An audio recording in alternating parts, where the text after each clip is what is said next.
Moçambique é o quarto país do mundo onde a malária mais mata e a África, só o continente, é responsável por mais de 90% das mortes pela doença.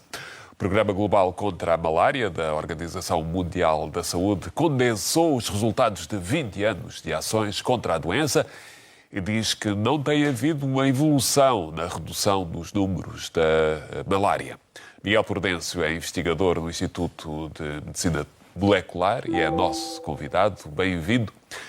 O que é que aconteceu nestes últimos 4 anos para que a curva da queda descendente de casos e de mortes de malária tivesse, de repente, tornado uma planície? Então, muito boa noite, muito obrigado pelo convite. Efetivamente, é exatamente como acabou de descrever. Portanto, nós observamos um decréscimo muito acentuado, quer no número de casos, quer no número de mortes por malária, entre 2000 e 2015, 2017, e esse progresso no sentido positivo, portanto, no sentido do decréscimo das mortes, parece ter agora estagnado. Nos últimos 2, 3 anos, basicamente atingimos um platô, portanto, o número de casos de malária e de mortes atribuídas à malária tem sido mais ou menos constante nestes últimos anos. As razões para isto são complexas e não há uma causa única que se possa apontar para este facto, mas há algumas coisas que nós podemos apontar como possíveis explicações para esta estagnação. Uma delas é a falta de investimento que é necessário para manter a funcionar os programas de controle da malária, e nomeadamente do controle de vetores. Por exemplo, houve um decréscimo no número de casas em que há a atuação de inseticidas dentro de casa para controlar o vetor, mas há também um outro fator que é... Quando fala em vetor, estamos a falar Estou a falar do mosquito, peço desculpa, sim, o mosquito da malária, que é o vetor obrigatório do parasita, portanto, é o que transmite o parasita ao ser humano, e, portanto, esse mosquito, uma das formas e mais eficazes de prevenir a malária é impedir o mosquito infectado de nos picar. E há formas de tentar fazer isso através da utilização de redes mosquiteiras impregnadas com inseticida, mas também... E deixou de haver tanto quanto é necessário um investimento constante para que o acesso a esses meios de controle do mosquito não decaiam. E isso é um dos fatores. Mas há um outro fator importante que é, por vezes, descurado, que é o aumento enorme na população africana, em geral, que se observou desde 2000 até agora. Eu tinha aqui os números. Como é que isso influi? Basicamente, a população na região africana era de 665 milhões em 2000 e passou para 1,1 mil milhões em 2019. Portanto, aumentou muito o número de pessoas. Portanto, é natural que o número de casos também não decresça da mesma forma que se a população se tivesse mantido estável. Portanto, temos uma população maior e, portanto, mesmo que se consiga aumentar a percentagem de pessoas que estão protegidas em número absoluto, esse decréscimo nunca será tão grande, porque há uma população maior e, portanto, é mais gente potencialmente exposta a ser infectada pelo parasita. Então temos, para já, o aumento do número da população africana. Temos também a falta de investimento. Mas só estes 2 fatores acabam por resultar... Estes 2 fatores são provavelmente dos que mais contribuem, mas há outros fatores, como, por exemplo, a resistência de do mosquito, dos mosquitos que transmitem a malária, a alguns dos inseticidas que são utilizados para o controlar. Portanto, o mosquito tem a capacidade de se ir adaptando e de ir ganhando resistência a determinados inseticidas e, portanto, mesmo que essas medidas estejam a ser implementadas, aquilo que pode acontecer é que essas medidas tenham menos eficácia se o mosquito estiver resistente a essas medidas, a esses inseticidas, essas medidas vão ser menos eficazes. Portanto, é um conjunto grande de fatores. E aqui estamos a deixar de fora uma questão muito importante, que é aquela que provavelmente só vamos ver as consequências em números no ano que vem, que é agora o impacto da Covid. Mas já lá vamos. Já lá vamos. Além da região africana, a malária mata no Sudoeste Asiático e também na América do Sul. Sim. Ainda assim, comparativamente, o que é que está a resultar, o que é que resultou nestas outras duas regiões que fazem com que países como a Tailândia, o Vietnã, consigam dados, números muito mais satisfatórios de combate do que no mesmo período em África? Efetivamente, os números da mortalidade por malária são avassaladoramente mais elevados na região africana do que nas outras regiões do globo onde existe malária. E é verdade que no Sudoeste Asiático, por exemplo, ou na América do Sul, a mortalidade por malária é muito inferior à que se observa em África. Isto sempre foi assim. Que já erradicaram? Já há diversos países em que já foi erradicada a malária. Curiosamente, Cabo Verde reportou 0 casos de malária autóctone neste último ano, o que é ótimo, porque significa que estão-se a dar os passos necessários no sentido de eliminar a malária de determinadas regiões, e Cabo Verde é um exemplo disso. Mas a incidência da malária em Cabo Verde também não é a mesma que em Moçambique? Não, sem dúvida. Estou a referir Cabo Verde porque todos os anos tem havido o reporte de alguns, embora poucos, casos de malária transmitida localmente, e este ano foi um ano em que isso não aconteceu. Portanto, há um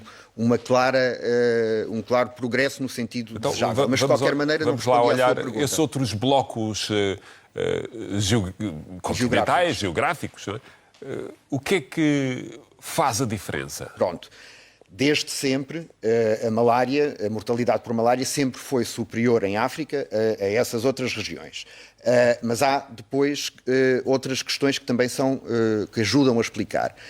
Uma delas tem a ver com o facto de que em África o parasita predominante da malária é o Plasmodium falciparum, que é o parasita que maior mortalidade causa, enquanto que nessas outras regiões também existe o Plasmodium falciparum, mas também existe o Plasmodium vivax, que, sendo também um problema que não se pode descurar, tem uma mortalidade associada menor.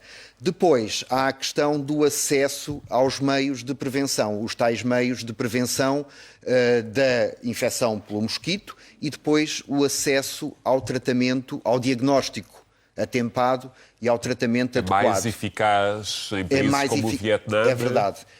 Provavelmente Malásia. Também por questões geográficas, de acesso, de disponibilidade de acesso aos cuidados de saúde de forma atempada. Há um outro problema que também não pode ser descurado, que é a questão de haver fármacos contra a malária que não são os adequados, portanto, fármacos contrafeitos. Isso é um problema que tem sido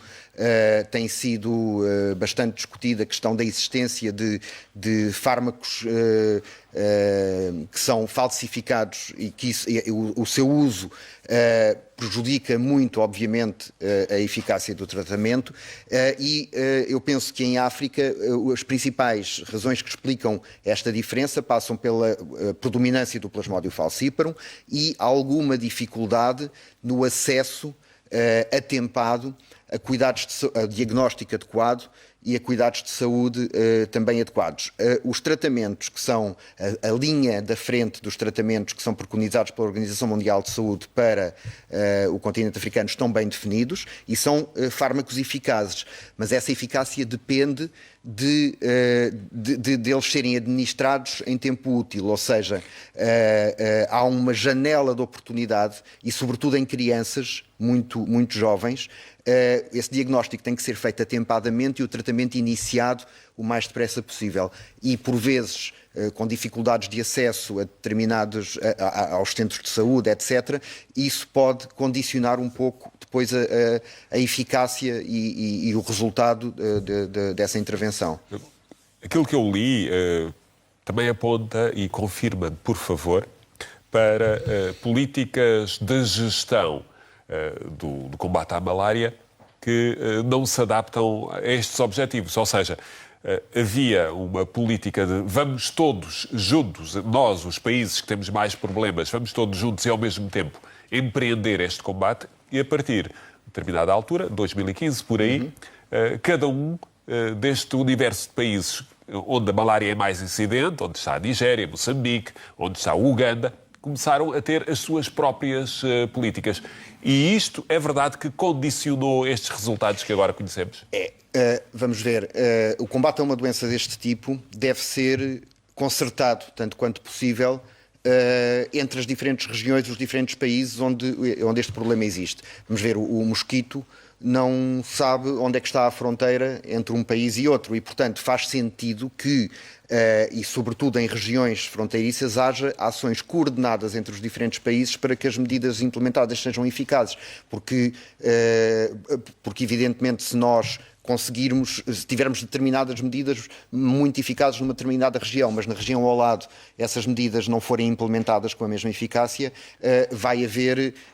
vai-se perder o efeito desejado. E, portanto, o que está a dizer é verdade. Eu não lhe sei dizer as causas, não sei porque é que aconteceu essa descoordenação aparente entre as políticas dos diferentes países. Porque este é um trabalho com a cabeça central, é conduzido pela Organização Mundial de Saúde, claro, na sua vertente africana. É verdade. E sempre foi. A dada altura, perdeu-se aqui a mão? Eu confesso que não lhe sei explicar o que é que aconteceu concretamente, mas realmente aconteceu e era importante retomar essas ações mais concertadas, porque a eficácia de um combate que seja coordenado entre as diferentes regiões, os diferentes países, vai ser sempre muito superior a se cada país agir isoladamente. Eu, como lhe digo, não sei exatamente se houve questões políticas, era isso que eu ia dizer. Então provavelmente vamos às questões de ordem técnica e que servem ao investigador. Como é que o fator Covid condiciona e vai condicionar o combate à malária? Essa pergunta é muito atual e muito importante. Ninguém sabe quantificar agora o impacto que a pandemia da Covid vai ter nos números da malária do ano que vem. Mas qualquer pessoa nesta área tem a expectativa pessimista de que vai haver um agravamento no número de casos de malária. E porquê? Por diferentes razões. Tem a ver com algumas das medidas de controle da malária, de levar as redes mosquiteiras às pessoas, de se dirigir às populações para trazer meios de controle da transmissão pelo mosquito, foram interrompidas por causa da Covid. Portanto, o próprio pessoal de saúde que fazia esse trabalho teve que ou ser realocado a outras tarefas ou, por questões de proteção individual, ficou impedido de fazer esse trabalho, isso por um lado, e portanto isso conduziu sem dúvida a uma redução na quantidade de famílias com acesso a esses meios de proteção. Por outro lado, houve também uma diminuição, ou estima-se que tenha havido uma diminuição substancial na procura de serviços de saúde por parte das famílias. Portanto, perante um caso de sintomas de doença, há uma hesitação maior em expor-se ir ao hospital, expor-se potencialmente. Há indicações, e sobretudo numa fase inicial da pandemia, havia indicações muito claras por parte das autoridades para as pessoas ficarem confinadas e, portanto, esse confinamento não é compatível com a procura de um tratamento e portanto, quando é que acha que pode haver resultados deste efeito Covid? Eu penso que para o ano nós vamos... o relatório mundial, o relatório anual da Organização Mundial de Saúde, que sai todos os anos por volta desta altura do ano, dá-nos conta dos números do ano anterior. Portanto, o relatório que saiu agora tem os números de 2019. O relatório que há de vir para o ano que vem vai ter os números de 2020 e eu receio que esses números não vão ser animadores. Por estas razões que eu acabei de enumerar e que penso que são de fácil compreensão. Realmente, se as pessoas com receio de se deslocarem ao hospital, ficam em casa. Também, de resto, por todo o planeta. Exato. Miguel Prudêncio, muito obrigado por ter vindo ao Causa e feito. Eu é que agradeço o convite. Muito obrigado e até uma próxima oportunidade. Muito obrigado.